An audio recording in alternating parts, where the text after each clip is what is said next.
धारी सिंह उच्चगति अभ्यास प्रतिलेखन संख्या 28, 29, 30, 31 शुरू होती है। स्टार्ट। उपाध्यक्ष महोदय, रूस में भारत के जो मानचित्र प्रकाशित हुए हैं उनमें भारत के कुछ हिस्से को सही तरीके से नहीं दिखाया गया है। इसको सरकार भी मानती है और इस विषय पर कोई मतभेद नहीं है।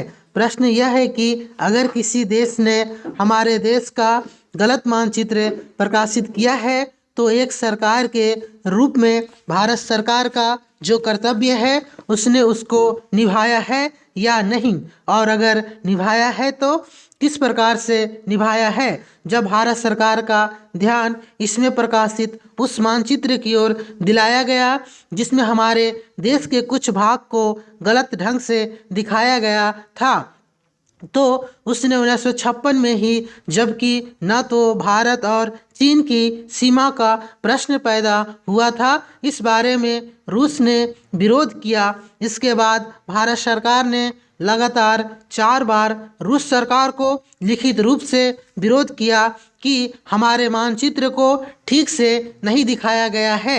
जिस मानचित्र को लेकर यह चर्चा हो रही है, जब उसकी ओर भारत का ध्यान गया तो उसने जून, जुलाई और अगस्त में लगातार 3 बार अपने राजदूत के माध्यम से और रूस के जो अधिकारी हमारे देश में आए उनसे बातचीत करके रूस का ध्यान इस ओर आकर्षित किया कि उसने इस देश का मानचित्र ठीक नहीं दिखाया है। पैराग्राफ। प्रश्न यह है कि जिस मानचित्र के बारे में हम चर्चा कर रहे हैं उसके बारे में हमें चिंता होनी चाहिए या नहीं। मैं समझता हूँ कि अगर दुनिया का कोई भी देश हमारा मानचित्र सही ढंग से नहीं दिखाता है तो स्वाभाविक रूप से देश को उसके बारे में चिंता करनी चाहिए। हम अपने कर्तव्य से नहीं चूक सकते हैं, लेकिन जहाँ तक इस चर्चा का संबंध है, मैं माननीय सदस्य की प्रशंसा करता अगर वह उन समस्त देशों का जिक्र करते और निंदा करते जिन्होंने हमारे मानचित्र को गलत ढंग से दिखाया है। उदाहरण के लिए पाकिस्तान को शिकायत है उसके मानचित्र को लेकर रूस, इराक और मिस्र ने ही नहीं बल्कि अमेरिका ने भी गलत दिखाया है।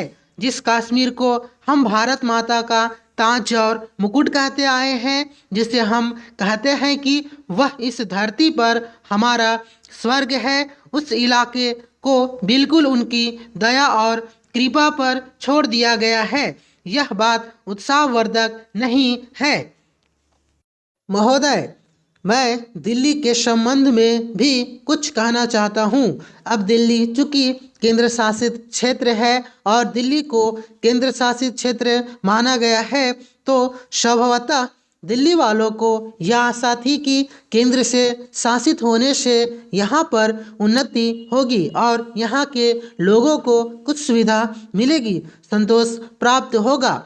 किंतु मैं यह देख रहा हूँ और लोगों में भी यह भावना बढ़ती जा रही है कि जब से यह केंद्र शासित क्षेत्र हुआ है तब से शासन में निरंकुशता आने लगी है और लोगों की ओर ध्यान कम दिया जाने लगा है। इसीलिए मैं यह कहना चाहता हूँ कि दिल्ली प्रशासन के पुनर्गठन के ऊपर पुनः जोर दिया जाना चाहिए और हो सके तो उसके लिए एक समिति बैठा दी जाए और उसके लिए सोचा जाए कि दिल्ली का प्रशासन किस तरह का होना चाहिए। मैं चाहता हूँ दिल्ली के प्रशासन के संबंध में आप विचार करें। पैराग्राफ।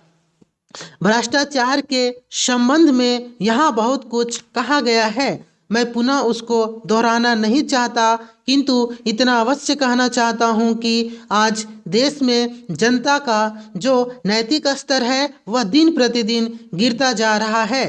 सरकार को यह सोचना चाहिए कि उनका वह नैतिक स्तर किस प्रकार उठाया जाए और किस तरह से लोगों की भावनाएं बदली जाए, किस तरह से लोगों में अनुशासन रह सके, इसके लिए सोचना अत्यंत आवश्यक है। हम जब भ्रष्टाचार की बात कहते हैं तब यह तो सभी मानते हैं कि भ्रष्टाचार है और इसमें कोई दो राय नहीं है कि भ्रष्टाचार मौजूद है। छोटे से अधिकारी से लेकर बड़े अधिकारी तक यह फैला हुआ है। भ्रष्टाचार केवल प्रशासन में है ऐसी बात नहीं है, वरन यह लोगों में भी फैला हुआ है। जब करों की अदायगी का प्रश्न आता है तब लोग दो दो खाते बना लेते हैं और आयकर की चोरी करने का प्रयत्न करते हैं और कर से बचने के लिए भ्रष्टाचार करते हैं। जैसे बगैर दोनों हाथ के ताली नहीं बच सकती, ठीक वही बात भ्रष्टाचार के संबंध में लागू होती है। भ्रष्टाचार के निवारण के लिए जितना अधिकारियों का कर्तव्य है उतना ही कर्तव्य जनता का है। अधिकारियों को सतर्क रहना ही चाहिए, क्योंकि यह जो संसद है वह कानून बनाकर उसके हाथ में दे देती है। उसका कार्यान्वयन करने के लिए जनता और नौकरशाही को सहयोग से कार्य करना चाहिए। महोदय, प्रशासन का यह कर्तव्य हो जाता है कि वह सतर्क रहे और अधिकारी लोग अपने को निष्पक्ष रखे, किंतु जो जनता के अंदर एक गिरावट आती जा रही है वह भी एक देखने की बात है। इसलिए मैं चाहता हूं कि सरकार कोई ऐसा प्रयत्न करे जिससे कि भ्रष्टाचार को रोकने के लिए जो लोगों का नैतिक स्तर ऊंचा होना आवश्यक है उसको ऊंचा किया जा सके। उसके लिए जो भी वह कर सके करे। मुझे कहना तो बहुत कुछ था, लेकिन चूंकि मेरा समय समाप्त हो गया है मैं अब और कुछ नहीं कहूँगा। पैराग्राफ। महोदय, इसीलिए मैं माननीय रक्षा मंत्री महोदय का ध्यान इतिहास की उस चेतावनी की ओर दिलाना चाहता हूँ कि हिमालय की चोटी पर जिसका अधिकार रहा है उसका गंगा और यमुना के मैदान पर भी अधिकार रहा है।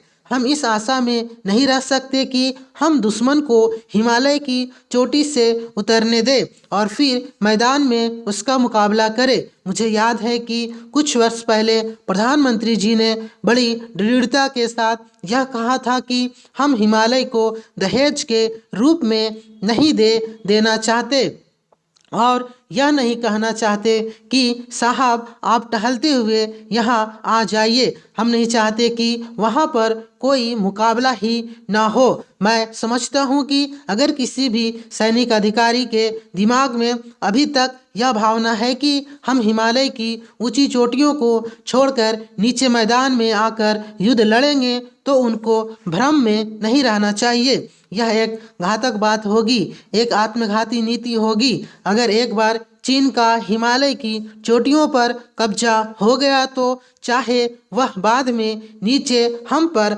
हमला ना भी करे, किंतु वहां से हम उसको कभी नहीं हटा सकेंगे। इसलिए इस संबंध में स्पष्ट निर्णय किया जाना चाहिए। पैराग्राफ। इसके बाद मैं मध्यवर्ती क्षेत्र के बारे में कुछ कहना चाहता हूँ। पिछली बार जब चीन ने बड़े पैमाने पर आक्रमण किया था तो लद्दाख में और पूर्वी में नेफा के इलाके में किया था। मध्यवर्ती क्षेत्र में मिडिल सेक्टर में लड़ाई नहीं हुई थी, लेकिन मेरा अपना अनुमान है और बहुत से लोगों को इस बात की आशंका है कि अगर अभी कभी चीन ने द्वारा हम पर आक्रमण किया तो वह मिडिल सेक्टर में करेगा। इसके कई कारण मालूम पड़ते हैं। अध्यक्ष महोदय, सबसे पहले मैं अपने माननीय कार्यकारी पार्षद महोदय का, जिन्होंने बजट भाषण दिया है और अपनी नीतियों की घोषणा की है, उसके बारे में उनको हृदय से बधाई देना चाहती हूँ। मैं यह नहीं कहती कि कोई क्रांतिकारी परिवर्तन लाना चाहता है यह बजट, लेकिन मैं यह भी देखती हूँ कि यह बजट जो है धीरे धीरे गति से समाजवाद की ओर बढ़ता जा रहा है। अपनी नीति से यह भूतकाल और वर्तमान दोनों को एक कड़ी में मिलाकर हमें उज्जवल भविष्य की ओर ले जाता है।